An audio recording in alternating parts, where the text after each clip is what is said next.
Assalamualaikum warahmatullahi wabarakatuh. Dalam video kali ini saya akan mereview jurnal yang berjudul Penerapan, Prompting, dan Feeding untuk Mengembangkan Tanggung Jawab pada Anak Usia Sekolah. Sebelum itu, saya akan memperkenalkan diri terlebih dahulu. Saya Ika Febriani dengan NPM 1986 00413. Saya merupakan mahasiswi Fakultas Psikologi Universitas Medan Area. Identitas jurnal yang akan saya review pada kesempatan kali ini adalah jurnal dengan judul Penerapan, Prompting, dan Feeding untuk Mengembangkan Tanggung Jawab pada Anak Usia Sekolah. Penulis dari jurnal ini adalah Linda Mutiara Larasati dan Feni Hartianti. Ini merupakan jurnal psikologi teori dan terapan. Volume jurnal 8, nomor 2, halaman 101 sampai dengan 111 dengan ISSN P/ISSN 2087 1708 dan EISSN 2597 9035.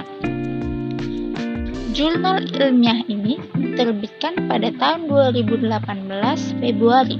Artikel jurnal ilmiah ini terdiri dari 5 bagian, yaitu abstrak, pendahuluan, metode penelitian, hasil dan pembahasan, dan kesimpulan.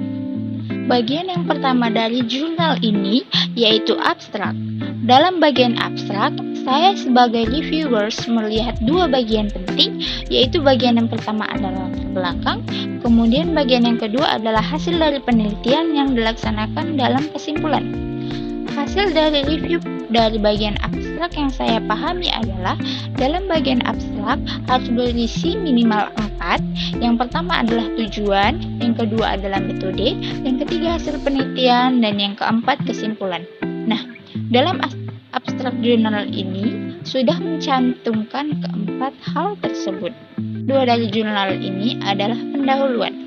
Dalam pendahuluan ini berisi latar belakang masalah dan tujuan penelitian. Latar belakang masalah dalam jurnal ini adalah tanggung jawab merupakan nilai-nilai penting yang harus diajarkan dan ditanamkan pada anak sejak dini. Orang tua berperan sebagai pembimbing utama dalam mengajarkan nilai-nilai tersebut. Meskipun demikian, terdapat perbedaan waktu orang tua dalam memberikan tanggung jawab kepada anak. Hal tersebut dipengaruhi oleh beberapa faktor seperti karakteristik orang tua, jumlah anak yang dimiliki, serta budaya dan masyarakat setempat. Kemudian tujuan dari penelitian ini adalah untuk mengevaluasi efektivitas teknik prompting.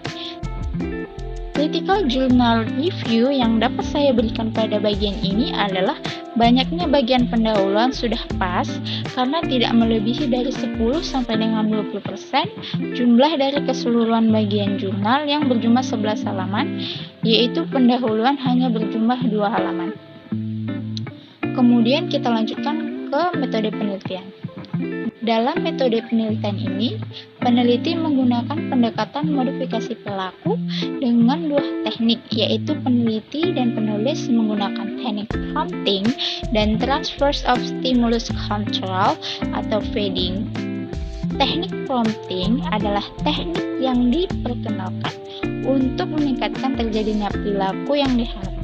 Sementara transfer of stimulus control atau feeding adalah suatu proses penghilangan pemberian prompt atau bantuan dengan tujuan agar kemunculan perilaku yang diinginkan hanya semata disebabkan oleh stimulus tertentu yang diberikan.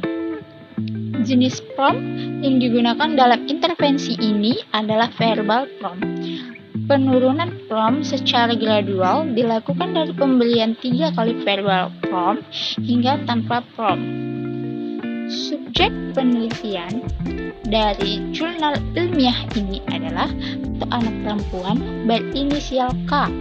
Subjek penelitian ini berusia 7 tahun dan duduk di bangku kelas 2 SD. Alat ukurnya menggunakan teknik modifikasi perilaku, yaitu prompting, transfer of stimulus control atau feeding, dan positive reinforcement.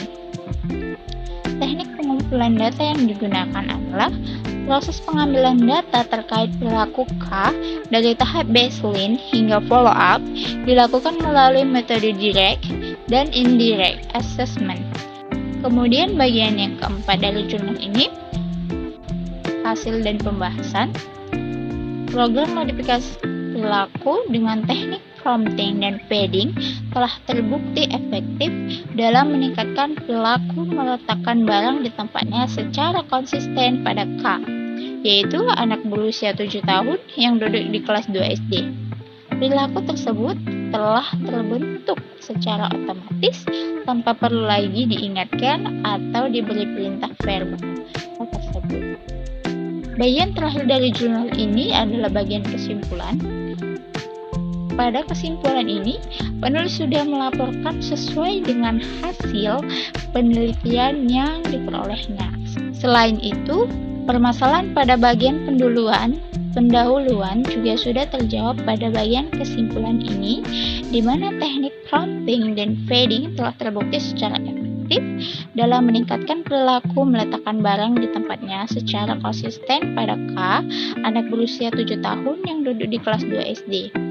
Perilaku tersebut telah terbentuk secara otomatis tanpa perlu lagi diingatkan, dan diberi perintah. Kemudian bagian terakhir dari review jurnal ini adalah saya akan memaparkan kelebihan-kelemahan dari jurnal ini. Yang pertama, saya akan memaparkan kelebihan dari jurnal ini, yaitu 1. Pemilihan judul dan materi jurnal yang teliti sangat menarik pembaca. Penelitian ini sangat baik dalam memilih metode yang digunakan untuk pengambilan data. Kedua, bagian abstrak sudah baik karena sudah mencakup 4 poin utama, yaitu tujuan, metode, penelitian hasil, dan kesimpulan.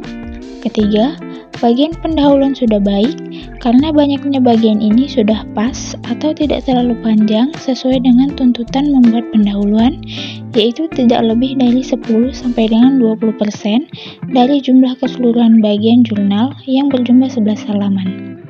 Keempat, jurnal ini rinci dalam memaparkan hasil penelitiannya.